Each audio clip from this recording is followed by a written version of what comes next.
프랑스의 식민 지배를 좀 말씀드려볼까 하는데 저 너무 여기에 몰입을 한 나머지 이거를 준비하는데 시간을 여기 많이 써가지고 뒷부분에는 힘을 좀 빼셨다. 네, 힘을 좀 뺐습니다. 네. 네.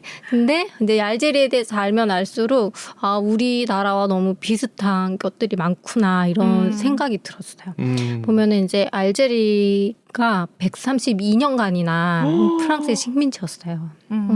그리고 독립을 하기 위해 독립전쟁을 무려 8년 동안 지속했습니다. 와, 프랑스가 정말 놔주기 싫었나 보다. 네, 맞아요. 이 모로코랑 튀니지는 금방 놔줬거든요. 그러니까요. 그리고 나서 알제리에 완전 집중을 했죠. 알제리가 기름이 나서 그렇구나. 여러 가지 이유가 있는데 그것도 이유일 수 있어요. 그리고 지배 구조 자체도 달라요. 모로코랑 튀니지는 그냥 보호령이었거든요. 근데 알제리는 그야말로 식민지였어요. 그래서 이 보호령과 식민지의 차이를 조금 이제 말씀드리면은 보호령 같은 경우는 그 지배 계급이나 아니면 그 왕이 있을 거 아니에요. 그런 것들이 어느 정도 유지가 돼요. 공식적인 국가 원수가 유지가 됩니다. 네. 그래서 튀니지 같은 경우는 베이가 그대로 있었고요. 모로코는 술탄이 그대로 있었어요. 근데 이제 알제리 같은 경우는 프랑스가 직접 통제를 합니다. 그래서 보호령 같은 경우는 어느 정도 자치권이라는 게 있었는데 이제 식민지 같은 경우는 그게 거의 없다고 보면 되죠. 우리나라도 총독이 세워졌잖아요. 네. 그런 거랑 같은 맥락이라고 보시면 돼요. 그리고 우리나라가 지배를 받으면서 문화적으로나 언어적으로도 많은 억압을 받았듯이 알제리도 그렇습니다. 그러면 어쩌다가 식민지가 됐을까요? 유추해 보시겠어요? 파리제 사건? 모든 것의 파리제 발달? 사건? 네. 저도 이제 이거 알제리를 준비하면서 이제 알게 됐는데 크게 이제 알제리가 식민지가 된 계기가 된 거는 두 가지가 있어요. 첫 번째로는 이 파리제 사건. 저렇게 생긴 게 파리를 쫓는 건데 부채처럼 사용되기도 했다고 해요. 팩트만 딱 말씀 먼저 드리면은 배경은 이제 나중에 말씀드릴게요. 보면은 왼쪽이 프랑스 영사 그리고 오른쪽이 알제리의 대입니다. 그래서 둘이 얘기를 하다가 언성이 오가고 부채를 툭 치죠. 뺨을 치게 돼요. 그래서 이제 프랑스 영사가 이거 너무 외교적인 모욕이고 결례다. 그래서 사과를 해라 했는데 끝까지 안 합니다. 또 안 해가지고 결국은 이제 프랑스가 이 알제리 그 북쪽에 있는 해안가에 군대를 보내요. 해군을. 그리고서는 3년 동안 거기를 점령을 하고 마침내 이제 식민지로 함께 됩니다. 핑계지. 핑계죠. 네. 이제 원래 프랑스는 가고 싶어 했어요. 뺨 한 대 내주고 162년 동안 먹고. 30년. 그쵸. 132년. 그래서 이런 일이 있었어요. 근데 그러면 왜 무슨 얘기를 했던 걸까 아까 전에. 보시면 가운데가 이제 유태인 상인이에요. 어디나 상인. 빠지지 않는. 네. 이 프랑스 군이 그 나폴레옹 전쟁 당시에 이제 밀을 사야 되는데 돈이 없는 거예요. 그래가지고 외상으로 이 밀을 사가게 돼요. 군인들 먹여야 되니까. 사가게 되고 근데 알고 봤더니 이 유대인은 데이에게 빚을 지고 있었던 거예요. 그래서 데이가 빨리 빚을 갚아라. 그랬더니 유대인이 나 돈 외상을 줬다. 받으려면 프랑스한테 달라고 해라. 이렇게 말이 나온 거예요. 어음을 넘겼군요. 쉽게 얘기해서. 네, 그렇죠. 근데 이게 또 문제가 되는 게 그러면은 빚이 이게 도대체 몇 년 동안 있었던 거냐. 네. 되게 오랫동안 몇십 년 동안 안 갚아요. 왜냐하면 이 나폴레옹이 기간이 끝나고 나서 다시 왕정이 복구가 되잖아요. 그러니까 왕정을 바꿨던 사람이잖아요. 그러니까 이 나폴레옹을 싫어한단 말이죠. 그래서 끝까지 빚을 안 갚으려고 버팁니다. 내가 왜 전 정권에 있는 빚을 왜 내가 갚아줘야 돼? 이러고선 계속 버텨요. 버티다가 이제 데이가 계속 갚으라고 독촉을 해요. 했더니 조금 갚는 거예요. 그랬더니 이 데이가 갚으라고 하니까 갚네? 계속 독촉해야겠다. 그래가지고 아까 그게 계속 독촉하던 그 장면이에요. 뺨 때리고서. 근데 이게 때린 건지 그냥 살짝 이렇게 한 건지. 살짝이었겠지. 네, 그랬겠죠. 그 사건이 하나 있었고 그래서 그 빌미를 던져준 거고요. 그리고 보시면 여기 이렇게 해안선을 이렇게 쭉쭉 거봐요. 네. 그러면 이 지중해 해안가가 프랑스령이 돼버리잖아요. 그러니까 이게 얼마나 넓은 바다예요. 그러니까 우와. 프랑스는 여기를 더 놓기가 싫었던 거예요. 그러네. 네. 위치가 딱 중간에 네. 그리고 확 딱, 거기를 출발지로 해가지고 북쪽에서 쭉쭉 아래로 또 내려오죠. 서쪽으로도 가고. 그러니까 얼마나 좋은 빌미겠어요. 프랑스 나빠. 또 두 번째 빌미도 있습니다. 이 바르바리 해적이라고 혹시 들어보셨나요? 아니요. 이 북아프리카에 있던 해적인데요. 그 무슬림 해적이죠. 원래 이 알제리 조 지역에 있던 네. 해적들인데 이 16세기에서 19세기까지 유럽을 상대로 약탈을 했던 해적들이에요. 그러니까 그 남부 유럽이나 뭐 이탈리아, 뭐 스페인, 뭐 이런 데 가가지고 그 마을을 약탈해 오기도 하고 또 노예를 또 잡았어요. 백인 노예. 그래서 노예 사람들을 잡아와가지고 백인 노예로 팔았어요. 기독교인들이 기독교인. 결국 노예가 네. 되는 거죠. 네. 네. 그렇게 했는데 근데 조 시대면은 오스만 제국 시대거든요. 그쵸. 원래 무슬림에서는 노예를 이렇게 용납을 안 한다고 들었어요. 근데 그러니까 오스만 제국이 이걸 용인을 해줍니다. 눈 감아줘요. 이제 종교가 달라서. 근데 기독교인들도 그런 걸로 알고 있거든요. 기독교인들도 요때 말고 좀 뒤에 노예제도를 없앤다라고 얘기를 해놨는데 미국에서는 노예제도가 계속 가잖아요. 그 가장 좋은 빌미가 쟤는 기독교인도 아니야. 그리고 흑인들을 원숭이 취급을 했거든요. 그러니까 사람으로 안 본 거지. 자, 그래서 또 이런 노인 문제가 있었어요. 그래서 이제 뭐 영국이나 프랑스에서는 늘 이 잡혀간 노예들을 따라 잡으러 오는 건 아니지만은 가끔 이렇게 민심을 얻는다는 달래기 차원의 위해서. 그런 목적으로도 이걸 이용을 했다고 해요. 또 마침 또 알제리가 탐이 나던 그때이기도 해서 이거를 또 빌미를 삼았다고 합니다. 바르바리 해적들이 있던 그 지역이나 오스만 제국이 용인을 해줬다고 했잖아요. 그럼 무슨 이익이 있으니까 용인을 해줬을 거 아니에요. 네.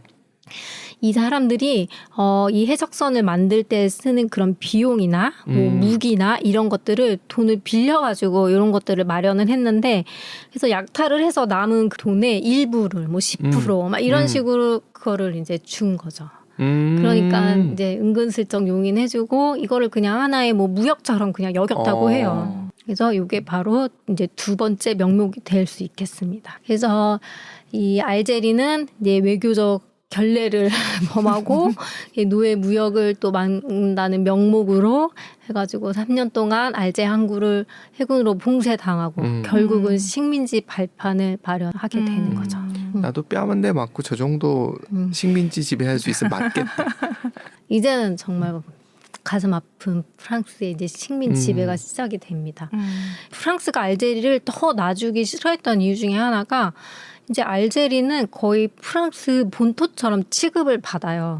그래서 보면은 지금 세 가지 색깔이 보이죠. 네. 그게 이제 알제리가 아까 그 북쪽에 그 해변가에 있었던 세 개의 도시예요. 그 지역인데 그 행정구역을 저거를 데파트멍이라고 하거든요. 네. 프랑스의 아예 행정구역으로 만들어 버린 거예요.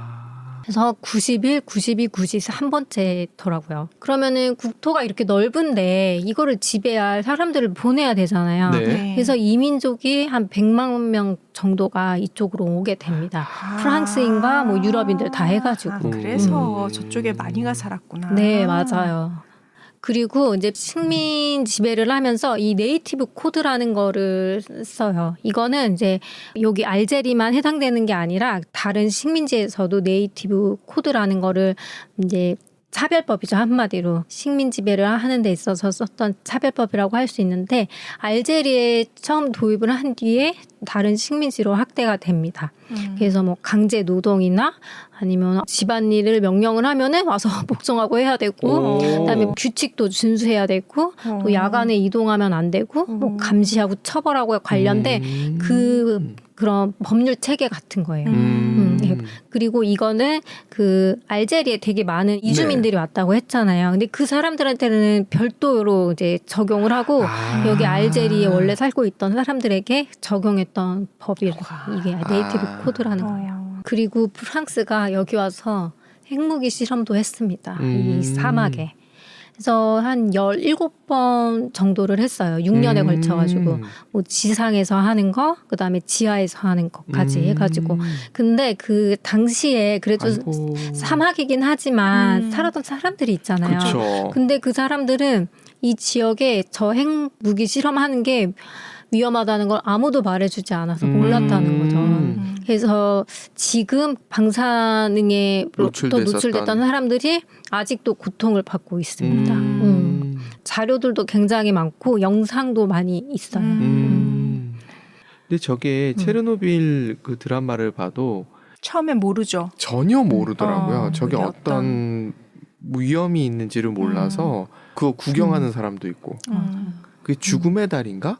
그래서 그 다리에서 구경하던 사람들은 살아남은 사람이 없다 그러더라고요. 아마 아직도 고통받고 있는 알제리 사람들이 꽤 있을 거예요. 그래서 이제 독립전쟁 제가 8년 동안 했다고 했죠. 네. 네. 정말로 긴 시간 동안 독립을 쟁취하기 위해서 많은 사람들이 이제 독립운동을 하게 되는데요. 무려 그것도 8년 동안 정말 긴 시간입니다.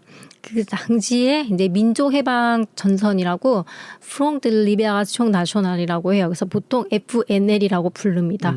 그래서 저 사람들이 원래는 54년 이전에는 사막지대가 굉장히 넓잖아요. 네. 그런 곳에서도 뭐 단발적으로 게릴라전이나 이런 거를 했다고요. 폭탄 테러나 이런 거를 하기는 했는데 활동을 하는 이유는 국제사회가 좀 알아주기를 바라는 마음이잖아요. 우리가 네. 이런 식민 지배를 받고 있다는 거를.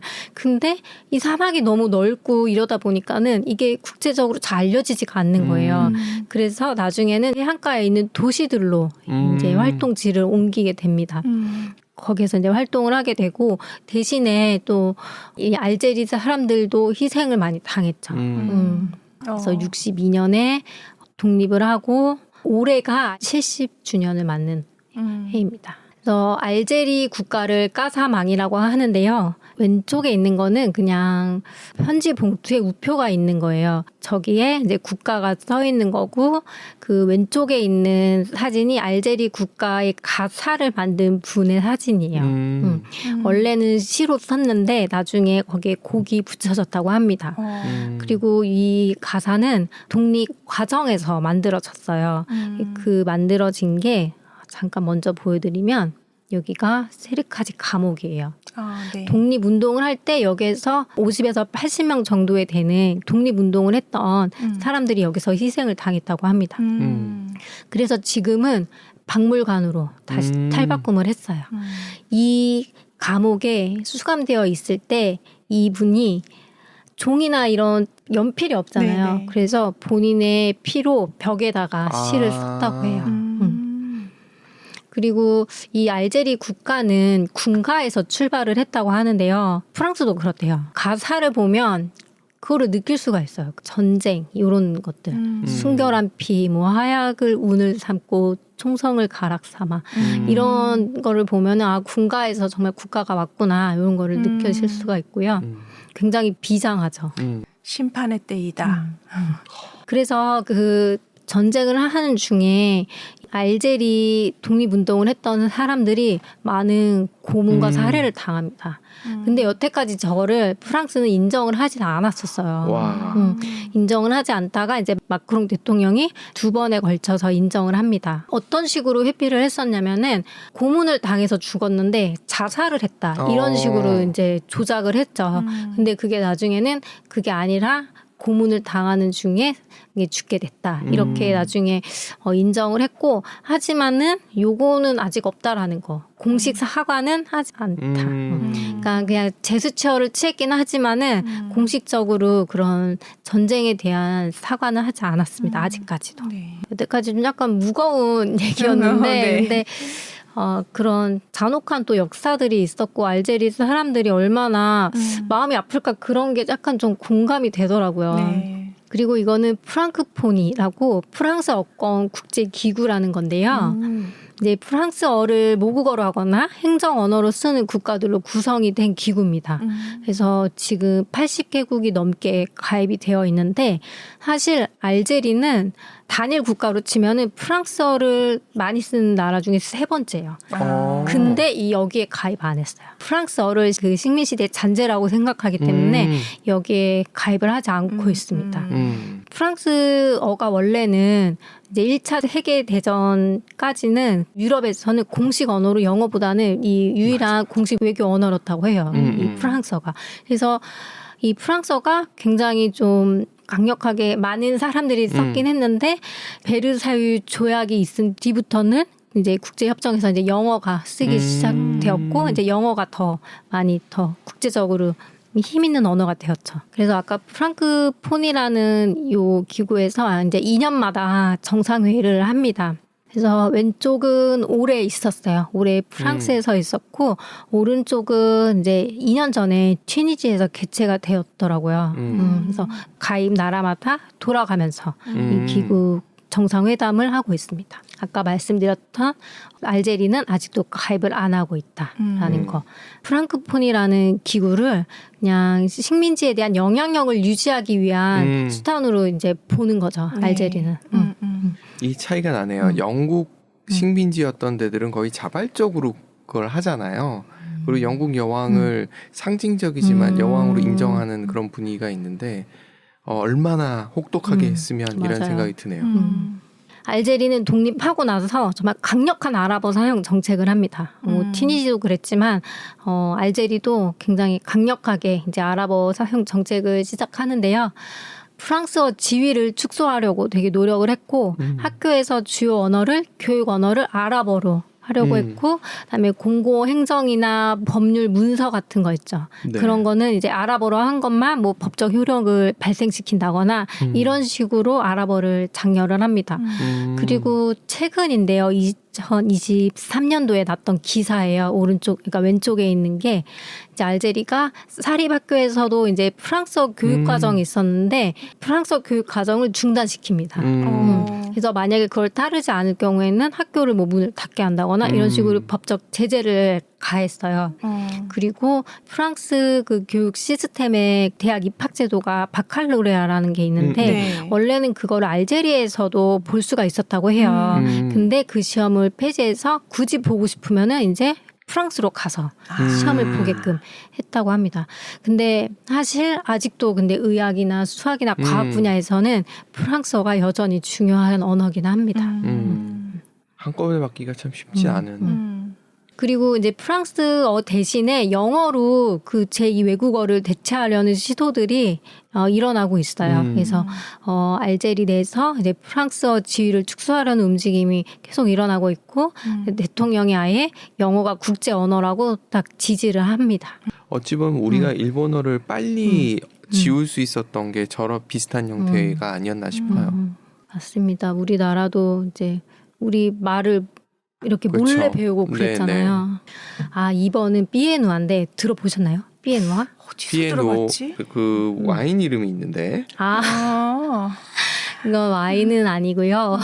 이제 삐에는 발이라는 뜻이고 누아는 검다라는 뜻이에요. 그러니까 검은 발이 되는 거죠. 그러니까 알제리가 130년 동안, 32년 동안 지배를 받았다고 했잖아요. 네. 그래서 유럽이랑 프랑스에서 이주민들이 왔다고 했는데 그 이주민들이 여기에 이제 오래 있다 보니까 자식들을 낳게 되잖아요. 아, 그렇죠. 프랑스 사람들이 와서 여기서 자식을 낳은 거죠.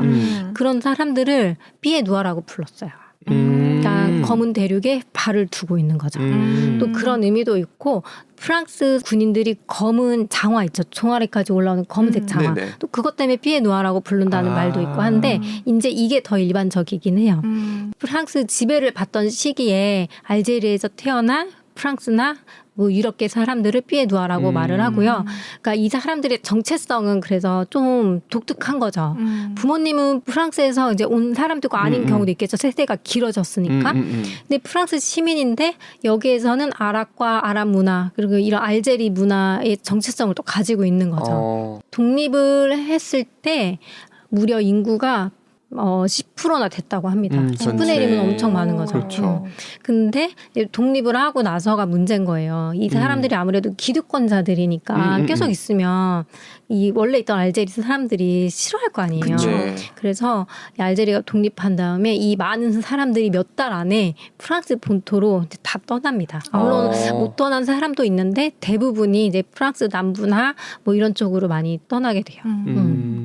그래서 독립을 하자마자 이 오랑도 그 알제리의 도시거든요. 네. 거기에 이 피해 누아들이 많이 살고 있었어요. 프랑스계 거주민들한테 보복 학살을 하게 됩니다.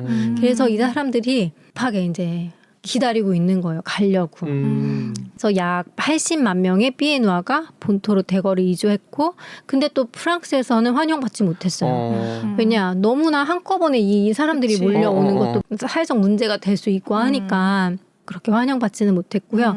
그래서 이 피에누아들이 수적으로도 많은 사람들이잖아요. 그래서 사회 문화적으로도 영향을 많이 미쳤고, 경제적으로, 정치적으로도 많이 영향을 미쳤는데, 일단은 기후가 남부 프랑스가 그 북아프리카 지역과 비슷한 지중해성 기후라서 그쪽으로 많이 가고요. 그래서 이런 식문화를 많이 가지고 온 거예요. 그래서 쿠스쿠스 많이 들어보셨죠? 쿠스쿠스, 네. 이게 제가 얼마 전에 봤던 한 설문조사에 의하면은 프랑스 사람들이 좋아하는 음식 중에 상위 5개 안에 들었던 음식이 또 이 쿠스쿠스예요. 그만큼 많이 먹는 거예요. 그리고 또 경제적으로는 그 사람들이 기득권자였기 때문에 뭐 숙련가도 많았고 기업가들 이런 사람들이 많아서 일부 경제 부분에선 또 활력을 불어넣는 역할을 또 하기도 했다고 합니다. 모두 다 이렇게 알제리 독립에 이렇게 찬성을 했던 게 아니거든요.